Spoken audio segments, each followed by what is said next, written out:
What's up everybody, D-Man back. Welcome to a brand new video, and today we're going to be doing another Godzilla and Kong news roundup. That's right, today we are going to be continuing our chronological journey through Godzilla news history by covering all the news that dropped between April and May of 2022.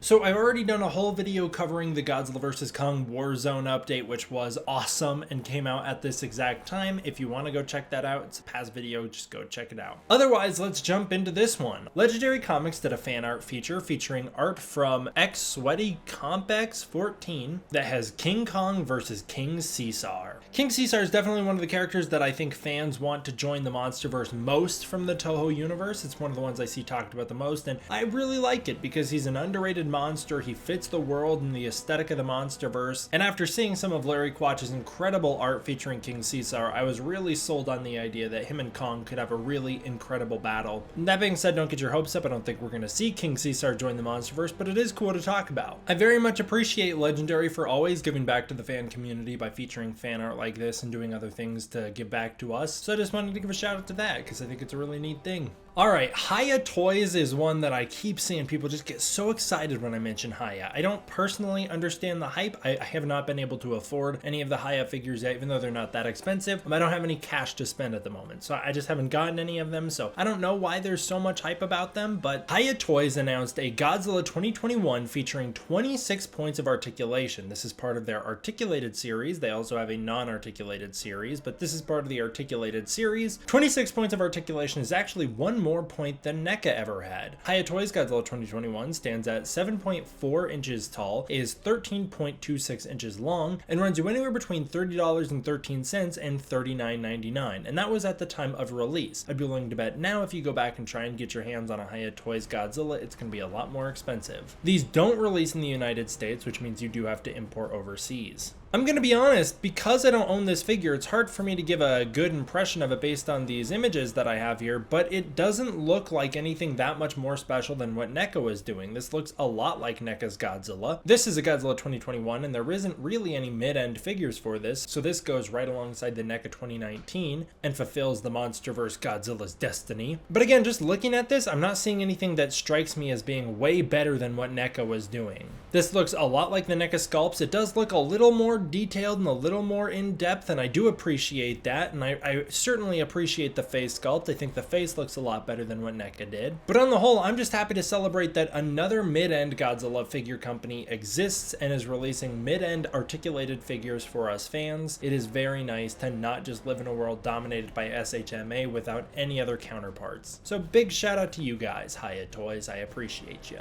Star Space Titan Wonder Figure Diorama Godzilla vs. Kong Aircraft Carrier Edition was revealed. This is an insane collector's edition Godzilla vs. Kong diorama of the aircraft carrier battle featuring Godzilla and Kong. They are both sold separately. Each one costs $770.93 at launch. Together, if you wanted to get them together at launch, it ran you $15,009. Current value marks these guys as over $2,000. I am gonna be honest, I don't get it. I understand, it looks incredible. This does look really cool, and as far as I can tell, I'm pretty sure there's an LED feature that lights up the flames and lights up Godzilla's spines. But I don't know if it's worth the price. In my opinion, these sculpts don't look terribly movie accurate. I don't think I would want to spend $2,000 on this. I think that this is probably something that should run you closer to $1,000. I just don't get why it needs to be as expensive as it is. That being said, it does look really incredible. I think it looks awesome. You can put these two pieces together and you've got such a cool display here. The whole fist punch action on the aircraft carrier is such an iconic moment in Godzilla vs. Kong. Kong. The waves look really cool, the flames look awesome, but ultimately it's not like this is an exact recreation of the scene. You're not getting as much of that plane and helicopter on the aircraft carrier action as you're getting in the movie, and it's a little more stylized, which is fine. I don't have a problem with that. I'm just saying, for the price point, it's a little much for me. I don't know why it needs to be as expensive as it is. But either way, it looks great. I think it looks really cool. I think that both Godzilla and Kong look really awesome. I certainly understand why people would want this. I certainly would if it was cheaper and if I had money. But I just don't think it needs to be as expensive as it is. The whole diorama together, the aircraft carrier is 20 inches tall and 3.6 feet long. Woof, that is a lot of shelf space. I don't have anywhere for that. I don't know if most people do. Speaking of things that not a lot of people have space for, Prime 1 Studios' gigantic museum Masterline MonsterVerse Godzilla 2021 was revealed. This guy stands at 2.85 feet tall. Incredible. He looks incredible. Prime 1 Studios always knocks it out of the park with their Godzilla figures, and this one is no different. The giant museum Masterline MonsterVerse Godzilla features LED spines, eyes, and mouth, and it also includes a display. This Titan of Terror towers over all the other Prime 1 Studios Godzilla figures and is very impressive. I think he looks incredible. I would prefer the Hong Kong fight one, to be honest with you, but I think he looks incredible, and I definitely get why people would want this guy. We also have photos of him on display. Sitting across from him is, of course, the iconic Godzilla bust from Prime 1 Studios. And then we do have a video revealing him, showing off a lot of the highlights of this design. It also shows him off in relation to a lot of their other releases. Much like with all the other Prime 1 stuff, it looks great in all sorts of lighting. I also really appreciate that they show off how the LED features work in this video. Great stuff, man. I think it's incredible. Prime 1 Studios always blows it out of the park. Something that I am very excited about was announced, and that is Godzilla and Kong, not the movie, but Godzilla and Kong of the MonsterVerse. Godzilla and Kong, the cinematic storyboard art of Richard Bennett. This was revealed, and I love it so much. I think it's great that they're doing this. This is not something that I have seen any other companies really do, but a whole book featuring the storyboards of these movies is so needed for me. This is great stuff. It gives us a look at deleted scenes. It gives us a look at alternate takes and alternate angles and alternate ideas they had. It gives us a look at what the original process of these movies was. Some of these shots are incredible and I wish they kept them, whereas some of these scenes are incredible and I wish they kept them. But overall, I'm just kind of impressed with how close they stuck to these things in general. They did such a phenomenal job capturing the storyboards on screen. I think this is such a cool book. I am so excited to get my hands on it and go through it. I love learning about the behind the scenes of the MonsterVerse. I love learning about the behind the scenes of filmmaking in general, and this captures both of those things so perfectly. Big stuff here for movie fans. Kaiju News Outlet also got an exclusive dump where he got to release a whole bunch of storyboard samples from this book, so huge shout out to him too. He deserves it. Licensing Expo 2022 was held in May. It was held from May 24th to May 26th in Las Vegas. Legendary and Toho had booths there, and both featured Godzilla. Licensing Expo was a way for brands and companies to find each other so that they could start working together and investing in one another. And they featured some incredible MonsterVerse banners that had Godzilla vs. Kong, Amutos. Sorry about that, I got cut off mid-sentence. Really quickly, since I last recorded, I had to stop to go take somebody to the airport. They went on vacation, they had a nice trip. I have since brought them back home from the airport, and then over a full week went by before I got time to record the rest of this video. So that just gives you an indication of how my schedule is looking these days. Sorry. Anyways, Licensing Expo 2022 was a way for brands and companies to find each other and start working together to invest in one another. At the Licensing Expo, both Legendary and Toho showed up and they brought Godzilla displays. The Legendary Godzilla display is absolutely beautiful. It features an incredible MonsterVerse banner with Kong vs. Godzilla, Amuto, Skullcrawlers, Warbats, Hellhawks, and Leafwings. It's this beautiful celebration of the MonsterVerse and honestly should be their official MonsterVerse promo art moving forward. I would love for them to release this thing on Twitter and put it on the MonsterVerse website and wherever else applicable because it's gorgeous. I love the look of it. It is so pretty. I think I might also see a Mother Longlegs over there in the corner behind another Skullcrawler. I can't quite tell because there's a dude's face in the way, but I think so. As for Toho's booth, it featured a bunch of Godzilla history, including a door that features 2021's Godzilla on it. Very cool. It's always nice to see when Toho represents the MonsterVerse Godzilla, or even just the American Godzilla in general. That's always a nice thing to see. Over the next couple videos, I will be sure to cover some of the big reveals that came out of Licensing Expo 2022 because there were some brands that found each other and started to collaborate, and we have some exciting things on the way. But for now, that's all I'll say. Let's move on. on. Speaking of what I accidentally just teased in that previous thing I was talking about, oops, my bad, got a little ahead of myself. Legendary launched an official MonsterVerse website. Now, I don't have a ton to say about it, but you can sign up for it, and they say that they'll send you official major announcements to your email whenever they have them. So that's a cool thing. It's just nice to see them giving back. I always like an interactive experience. I hope they revive the Monarch website. I hope that the Monarch TV show does something with the Monarch website and gives us another one of those really cool, I think people call them ARGs, where they're like, look at all this cool stuff going on in the MonsterVerse, as if we're in it, and it's always exciting and super fun and freaking awesome. Anyways, the MonsterVerse website is live. You can go check it out in the link in the description below. Let's move on.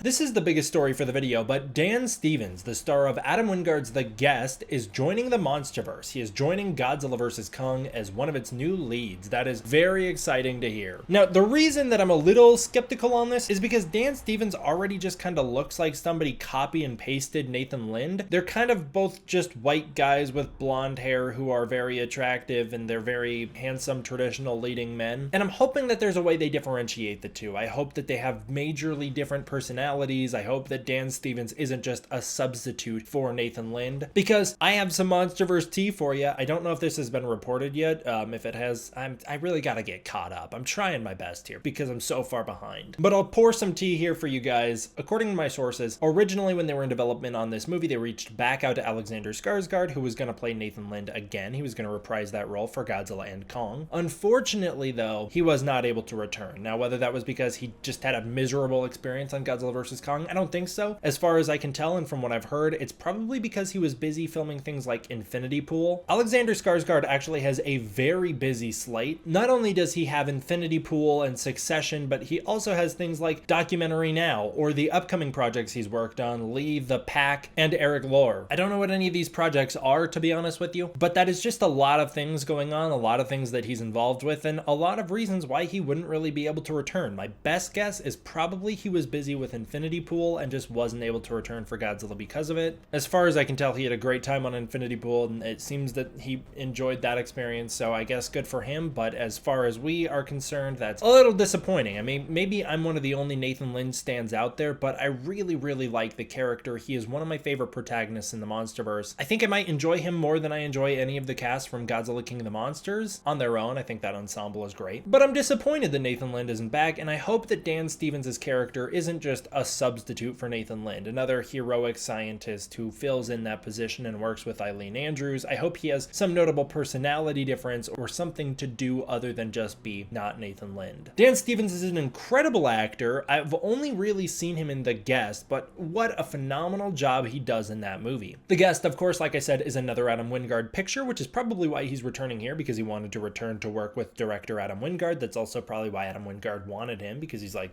that guy was great. And he was. The Guest is a movie about a soldier who shows up one day and is like, hey family, your son died in action. Can I stay with you guys for a little while? And they're like, okay, sure. And then he turns out to be a total psychopath, and it's awesome. What an incredible movie. It's my second favorite Adam Wingard film after Godzilla vs. Kong. I highly recommend it, and Dan Stevens puts in an awesome performance in it. He is both charismatic but also really intimidating. And I hope he brings a little bit of that unhinged energy to this movie. I hope he does something really interesting with this character. All right, getting back to our best friend and the guy leading the news on this channel lately, KDM. KDM posted a Godzilla and Kong production update, and in it we get a look at all of the crew members currently working on the project, at least as of May 2022. To quickly run through things, the next MonsterVerse movie is in development with the working title Godzilla vs. Kong 2. This has since been changed, so we'll talk about that actually in this video. The director is Adam Wingard, and we have producers Alex Garcia, Eric McLeod, Brian Rogers, John Jasahani, and others. And the only announced cast member at this time was Dan Stevens. They were of course filming summer of 2022 in Australia. This is a pretty stacked slate of producers. Alex Garcia, of course, is a very friendly face over at the MonsterVerse. He produced Godzilla 2014, Kong Skull Island, Godzilla King of the Monsters, and Godzilla vs. Kong. And I'm assuming because he's friends with Michael Dougherty, he produced Trick or Treat and Krampus. I'm assuming he's the one who got Michael Dougherty the job in the first place. Eric McLeod is our resident Kong legendary producer. He produced Kong Skull Island and Godzilla vs. Kong in addition to this new movie. He was also an executive producer on Pacific Rim Uprising. Brian Rogers is also a friendly face to the MonsterVerse. He produced Godzilla, Godzilla King of the Monsters, and Godzilla vs. Kong, so he's kind of the opposite to McLeod. He is the Godzilla guy over at Legendary. And then finally, Josh Jasahani produced Godzilla 2014, Pacific Rim Uprising, Kong Skull Island, Island and Godzilla vs. Kong. Not that the Pacific Rim movies have anything to do with the MonsterVerse films, I just felt like bringing it up because it's in the similar kaiju space and just shows that this is all one interweaved web of legendary and loving kaiju. That makes me feel good, and it also makes me feel bad because none of these guys are returning to produce the Monarch TV show, which is like, what the hell, man? They were involved in all the other MonsterVerse projects. How come nobody on that new Monarch show has anything to do with any of the rest of the MonsterVerse? Why is that? Maybe they're all just busy with Godzilla and Kong. Next up, Godzilla and Kong's official working title was announced. Now, for those of you who don't know the way movies work, is a working title will serve as the onset title. This is just a placeholder title used, and basically it most of the time is just there to throw us off the trail of what movie they're making. If I'm remembering correctly, Kong Skull Island was Titan, and Godzilla vs. Kong's working title was Apex. And so then in this case, it's Origins, which gives me an indication that the movie will delve into the origins of the Hollow Earth and the Godzilla and Kong war that originally took place down in the Hollow Earth. I think we're going to be seeing a lot of flashbacks to ancient Earth and ancient times where the monsters were kings, and I'm very excited about that. That is an untapped area in the MonsterVerse, something we really haven't seen much of other than in the comic books, and it would be a great thing to see on screen. I would love to see some Godzillas and Kongs duking it out. That would be awesome. I would love to see the creation of the Kong axes and some Kongs living up in that Hollow Earth temple. Very cool possibilities here. The idea that we're getting the origins of this stuff will hopefully put to bed all the crybaby losers, sorry, being a little aggressive, all of the people who are upset with Godzilla vs. Kong for not diving deep enough into the origins of the Hollow Earth and all that stuff, people who are upset that they never expanded on the Great War that originally took place between the Godzillas and Kongs, who are upset that they alluded to this ancient war without really showing it. Hopefully this will lay that all to bed and go, here you go, you wanted it, you got it, here's all your answers. Cool stuff here, I'm excited. And then finally, Kaiju News Outlet reported a Godzilla and Kong plot synopsis which originated in Production Weekly. Don't get tied to this. This is confirmed to be not accurate. Not only did Matt Frank come out immediately and go, that's not it, guys, but over time KDM has said that's not entirely it either. So people have come out and dismissed this after the fact, and also I believe later on we'll get an official plot synopsis that this is just not it. But Production Weekly originally reported that the plot synopsis was the new feature film installment of the MonsterVerse franchise, following the film's larger-than-life monsters and then preparing for their next battle against each other. The working title, Godzilla vs. Kong Origins. Concept art and art development by Michael Myers. What an incredible name. Who also developed concept art for Godzilla vs. Kong. That is confirmed. And the film was slated to start shooting in summer of 2022 around August, which is generally kind of what happened. I think they shot earlier than that though. Okay, I'm not really gonna spend a ton of time on that plot synopsis because who cares? It's not accurate. The movie's not Godzilla vs. Kong 2. They're not ramping up to fight each other again. As far as KDM has confirmed, they don't really fight in this movie. They don't really get along, it sounds like, but they're not going to beat each other up and have a Godzilla versus Kong. I don't think that's what this is at all. I think that's just what Production Weekly was informed, and it sounds like they were misinformed. So I don't expect to see Godzilla and Kong going at it again in another Hong Kong-styled battle where they just beat the hell out of each other for 20 minutes and then that's the big climax of the movie. I think that the two of them are going to largely spend the movie apart from each other, and then the big battle at the end is going to bring them together, and it's going to be some guy that has beat up both of them separately already. Alright, those are my thoughts and predictions and stuff on all this info from Godzilla and Kong. I hope you enjoyed. This video is a little longer than I expected, so I'll wrap it up quick here. I want to give a huge thank you to my patrons over on Patreon. It really means a lot to me, the support they give. It truly is what's keeping the channel running, because that is what's giving me incentive to not get a job, which would prevent me from making these videos in the first place. So please consider going and supporting the Patreon using the link in the description below. It means a lot. If you do so, you can get early access to content, access to the Discord community, and more. That'll do it for this one, guys. Thank you all for watching. I hope you enjoyed. I'll see you guys next time for the next one. D-Man out.